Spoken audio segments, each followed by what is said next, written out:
Assalamualaikum warahmatullahi wabarakatuh. Alhamdulillah. Selamat pagi para sedulur-sedulur yang saya cintai dan semoga dicintai oleh Allah Subhanahu wa taala. Oke para sedulur, jumpa lagi di kanal YouTube-nya Pak Degun. Oke para sedulur, jadi beberapa waktu belakangan ini ada beberapa topik yang berkaitan dengan mantan presiden kita yang ketujuh ya, yaitu Bapak Joko Widodo yang trending, yang jadi trending topik di berbagai platform media sosial. Nah memang ini topiknya lagi hangat, banyak diperbincangkan para netizen, dan nggak cuma netizen, saya pikir sampai kemudian pelosok ya, masyarakat yang ada di pelosok Indonesia. Karena ini memang sepertinya suatu hal yang sangat membuat tanda tanya buat para penonton ya. Khususnya saya sendiri juga bertanya-tanya tentang apa yang terjadi saat ini gitu kan. Banyak tanda tanya yang ada di pikiran saya dan sepertinya juga banyak di pikiran para netizen yang nonton topik-topik tersebut. Yang terakhir adalah kemarin ketika kemudian ada sekelompok massa ataupun kumpulan tokoh dan aktivis yang tergabung dalam TPUA atau tim pembela ulama dan aktivis, yang memang mereka selain mendatangi Universitas Gadjah Mada, yaitu tepatnya di Fakultas Kehutanan Universitas Gadjah Mada di Yogyakarta, mereka terakhir kemarin juga mengunjungi rumahnya Bapak mantan presiden kita yang ketujuh, yaitu Joko Widodo di Solo ya teman-teman. Yang jelas memang misi dari kunjungan mereka adalah untuk melihat bentuk fisik daripada ijazah S1 Kehutanan Bapak Joko Widodo. Karena memang kelompok ini yang mempertanyakan ya keabsahan ataupun keaslian ijazah yang dimiliki oleh Bapak Joko Widodo. Nah teman-teman, kalau saya sendiri lebih suka mengatakan, lebih bijak mengatakan dugaan gitu kan, baru dugaan gitu kan, bukan kemudian dibilang ijazah palsu, dugaan keabsahan gitu kan. Kalau bilang ijazah palsu artinya udah pasti, udah ada yang kemudian pihak yang menentukan bahwasannya ijazah tersebut palsu. Lebih bijaknya kemudian mengatakan bahwasannya dugaan keabsahan daripada ijazahnya Pak Jokowi gitu kan.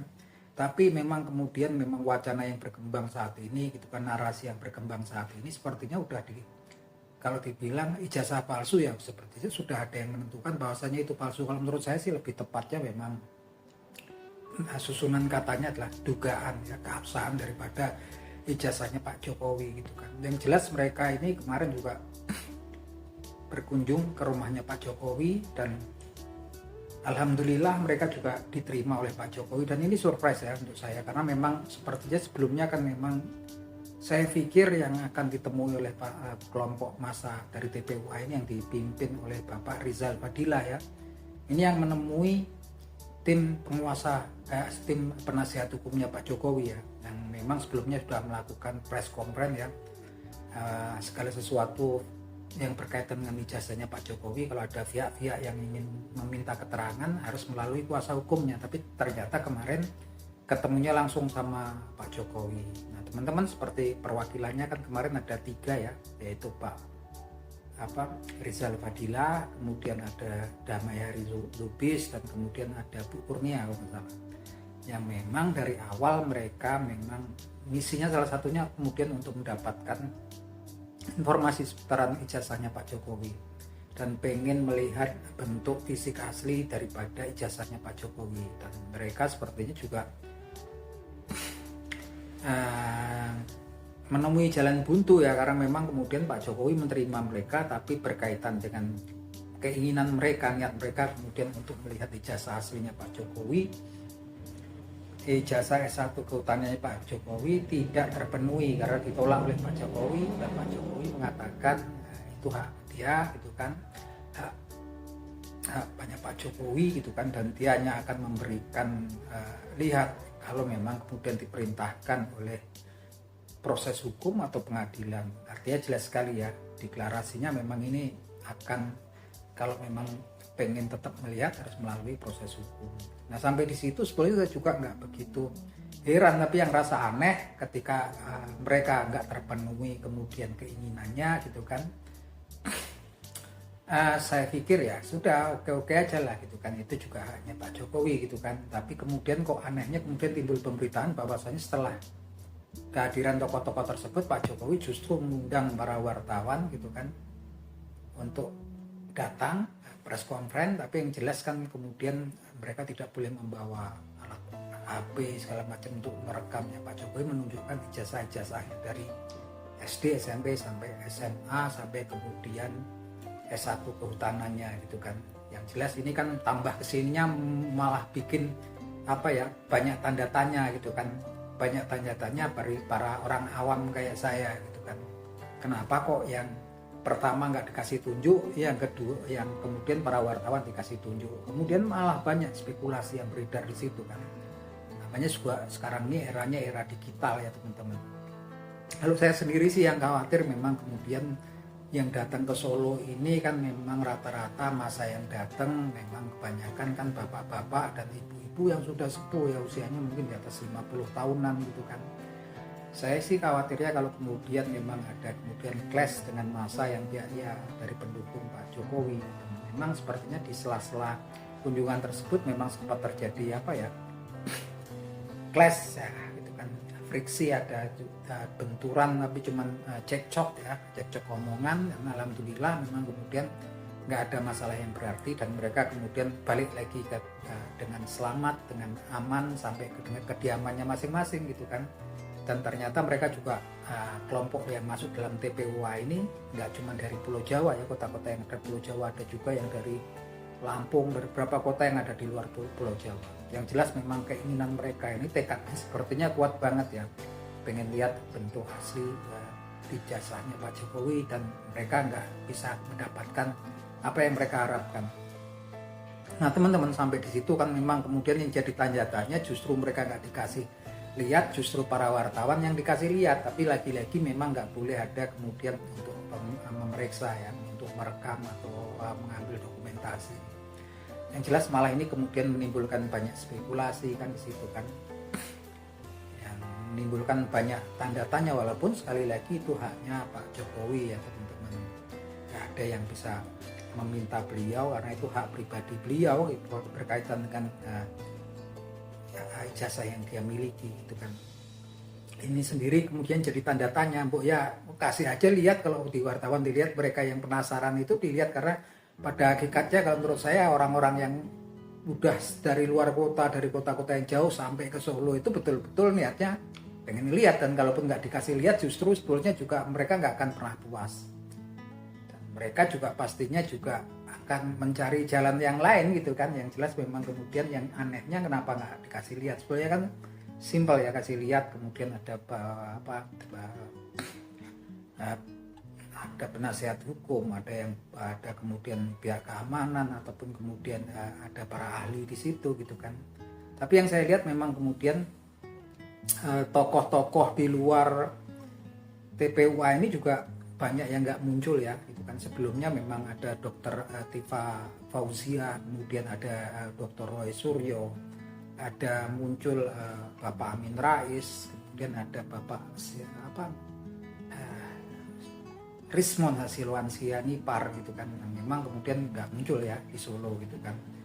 Yang jelas memang yang saya khawatirkan memang seperti tokoh-tokoh yang ada itu kayak khususnya Bang Rismon Hasilan Sianipar ini kan sebetulnya dia memang posisinya adalah sebagai ahli digital forensik gitu kan. Tapi kayaknya kalau kemudian terpancing emosinya, banyak komentar-komentarnya di media sosial yang udah lewat daripada bidangnya di digital forensik ya.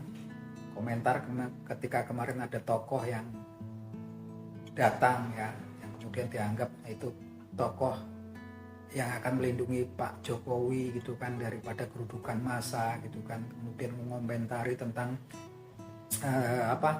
orang-orang yang terkait sebagai rektor di Fakultas Kehutanan Universitas Gadjah Mada itu udah offside ya gitu kan. Kalau terpancing biasanya nanti bisa malah blunder ya teman-teman. Yang jelas memang ini kan masih dugaan saya pikir gitu kan. Walaupun itu 1000%, orang keyakinannya saya pikir masih tetap itu dugaan keabsahan gitu kan. Yang jelas memang prosesnya sepertinya untuk kemudian kalau mau memaksakan pembuktian ya lewat proses hukum gitu kan, untuk kemudian kalau cuman kemudian datang adu narasi, adu argumen nggak ketemu, karena ini yang dipermasalahkan adalah ijazah. Ya tentunya yang dibutuhkan adalah keahlian di bidangnya masing-masing, kayak Dr. Rismon Hasiluan Sianipar ya mungkin pembuktiannya nanti secara saintifik ya, kayak nanti apa yang dibilang tadi, masalah font, masalah kemudian foto, masalah jenis kertas, jenis tintanya. Tentunya yang dibutuhkan adalah pembuktian secara saintifik. Kalau pembuktiannya secara narasi pasti ya nggak ketemu nanti ya gitu kan. Terlepas dari itu kemudian banyak hal yang memang kemudian semakin nambah kemudian trending di masyarakat gitu kan, di media sosial, ketika kemudian muncul sekelompok advokat dari Solo yang diketuai oleh Bapak Dr. Muhammad Taufik, yang kemudian juga mengajukan gugatan perdata ya, mempertanyakan keabsahan ijazahnya Pak Jokowi. Tapi anehnya yang di sini, kalau golongan yang pertama kan ijazah S1 kehutanan, yang ini sepertinya dari ijazah SMA ya, yang disebutkan oleh Dr. Muhammad Taufik itu adalah ijazah SMA 6 ya, Solo gitu kan. Yang jelas dipertanyaan beliau dan memang tokoh-tokoh advokat yang bergabung tersebut dalam kelompok beliau mempertanyakan keabsahan ijazah tersebut gitu kan. Nah ini menambah banyak spekulasi, menambah banyak tanda tanya di masyarakat gitu kan. Tapi yang jelas kalau saya lihat kasus ini kan memang sebetulnya udah lama ya, sepertinya tarik ulur gitu kan. Muncul, ditahan, keluar, ditahan lagi gitu kan, muncul lagi, bergelombang gitu kan. Yang jelas memang kalau kita lihat memang ya ini posisi atmosfer perpolitikan di negeri kita ini sepertinya lagi juga hangat naik gitu kan. Saya nggak tahu terkait atau tidak dengan kemudian atmosfer perpolitikan di negeri kita. Nah ini memang jadi trending topik ya teman-teman, apalagi terakhir kan memang sempat ada kunjungan beberapa menteri dari kabinetnya Pak Prabowo, kabinet merah putih. Ini mereka berkunjung ke rumahnya Pak Presiden Jokowi dalam rangka halal bihalal silaturahmi masih dalam situasi Hari Raya Idul Fitri gitu kan. Saya pikir itu juga sah-sah saja gitu kan, normal-normal saja gitu kan.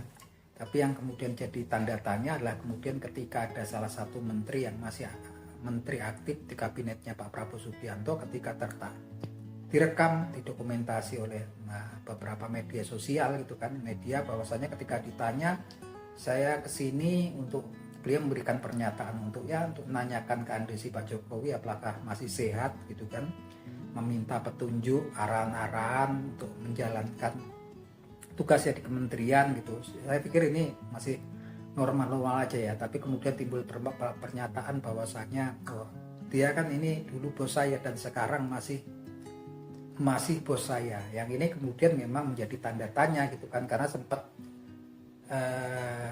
di kalangan masyarakat, di kalangan para analis sempat ada isu trending yang diperbincangan tentang dugaan adanya matahari kembar di tubuh kabinetnya Pak Prabowo Subianto. Dan ini memang diperbincangkan nggak cuma oleh orang umum gitu kan, tapi para analis politik juga banyak memperbincangkan hal ini gitu kan. Yang jelas ya kalau sebagai warga dan masyarakat semakin membingungkan ya, semakin menimbulkan tanda tanya gitu kan. Yang kita tunggu ya tentunya mungkin kalau kasus yang memang dari kasus yang pertama tadi kemudian lanjut sampai proses hukum, tentunya akan terjawab semua, karena di situ kan kemudian orang-orang yang kemudian berseteru di situ dari pihak satu, yang satunya lagi pasti akan berusaha melakukan pembuktian. Karena kalau enggak itu tetap jadi PR ya, jadi kemudian pertanyaan buat semua warga dan masyarakat dan netizen tentunya. Nah, kalau menurut teman-teman apa sih sebetulnya yang kayaknya terjadi saat ini? Apakah memang peristiwa-peristiwa itu ada terkait dengan situasi politik di negeri kita, atau mungkin ya peristiwa memang kemudian peristiwa biasa yang nggak ada kaitannya sama politik? Mungkin teman-teman bisa kasih komen ya di bawah video saya ini. Nah itu aja teman-teman obrolan kita. Salam seduluran.